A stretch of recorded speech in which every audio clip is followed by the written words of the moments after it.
Hi friends, இன்றைக்கி என்னென்னு பார்த்தீங்கன்னா சாம்பார் வைக்கலாம் அப்படின்றக்காக குக்கர் எடுத்தேங்க. அதில் கொஞ்சம் பருப்பு, பெருங்காயம், தக்காளிலாம் போட்டுட்டு மஞ்சள் பொடியும் போட்டேன் எப்பொழுது மாதிரி.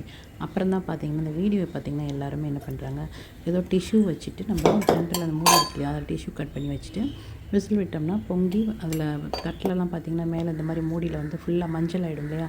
இந்த டிஷ்யூ வச்சோம்னா வராது அப்படின்னு சொல்லி நிறைய பேர் வீடியோ போட்டுருந்தாங்க. சரி நம்மளும் செஞ்சு பார்க்கலாம் அப்படின்றதுக்காக நான் என்ன பண்ணேன், 2 டிஷ்யூ எடுத்துகிட்டு இந்த மாதிரி மடித்து சென்டரில் வந்து ஒரு ஹோல் போட்டேங்க, நல்லா கட் பண்ணி விட்டுட்டு அது மேலே போட்டு நானும் அதே மாதிரி எல்லாரும் மாதிரி தான் வச்சேன். நல்லா தான் வந்ததுங்க, சூப்பராகவே வந்தது, ரொம்பவே ஈஸியாக இருந்தது. இல்லைனா பார்த்திங்கன்னா நம்ம குக்கர் மூடி ஃபுல்லாக மஞ்சள் ஆகிடும் ரொம்ப. அதெல்லாம் நம்ம இந்த ப்ரஷ்லாம் வச்சு க்ளீன் பண்ணுறதுக்குள்ள ஒரு பெரிய வேலை. இது மாதிரி டிஷ்யூ வச்சுட்டு நான் என்ன பண்ணேன், சைடெலாம் நல்லா கட் பண்ணி விட்டேன். ஏன்னா நம்ம அடுப்பில் வைக்கும்போது ரொம்ப லாங்காக இருந்தாலும் பிரச்சனை இல்லையா, அதனால் நல்லா கட் பண்ணிவிட்டு அந்த மூடிக்கு ஏற்ற மாதிரி கட் பண்ணி வச்சுக்கோங்க.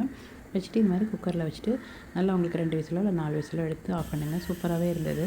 இந்த டிஷ்யூ மேலே மட்டும்தான் மஞ்சள் இருந்தது, அந்த மூடியில் ஒட்டவே இல்லைங்க, ரொம்ப நல்லா இருந்துச்சு. சரி அதை உங்க கூட ஷேர் பண்ணலாம் அப்படின்றதுக்காக குட்டி வீடியோவாக எடுத்தேன், அதான் ஷேர் பண்ணியிருக்கேன். வீடியோ ஃபுல்லாக பாருங்கள், உங்களுக்கு பிடிச்சிருந்தால் லைக் பண்ணுங்கள். நீங்களும் இது மாதிரி ட்ரை பண்ணி பார்த்துட்டு எப்படி இருக்குன்னு சொல்லுங்கள்.